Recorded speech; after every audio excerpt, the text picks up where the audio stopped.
விஜய்க்கு தலைமை பண்பு இருக்கு. எத வச்சு நான் சொல்றேன்னா, அவர் அந்த அது அந்த இது மேல வெஹிக்கிள் மேல இருக்காரு. அங்க பிரச்சனை வருதுன்றத அவர் கவனிக்கிறாரு. கவனிச்சு இறங்கி குனிஞ்சு என்ன ஆச்சு? இந்த குழந்தைக்கு ஏதோ ஆயிடுச்சாம். தண்ணி குடுக்கட்டுமா? டாக்டர கூப்பிடுங்க. எல்லாத்தையும் அவரு தான் சொல்றாரு. சொல்றாரு. யூசுவலா இப்ப வேற யாராவது அரசியல் கட்சி தலைவர் அந்த மாரி மேடையில இருக்காருன்னு வச்சுக்கோங்களேன், அவங்களுக்கு ஒரு அல்லகை இருக்கும். அதான் இதெல்லாம் சொல்லும்.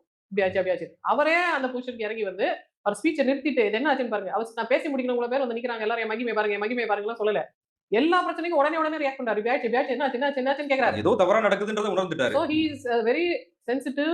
உடனே அத ரிசீவ் பண்ணக்கூடிய தன்மை இருக்கிற ஒரு அரசியல் தலைவரா தான் இருக்கிறார். டெஸ்ட் கூட வைக்காம, அது இல்லன்னு நானே சொல்வேன் அப்படின்னு சொல்றதுக்கு யாருக்கு அதிகாரம் இருக்கு?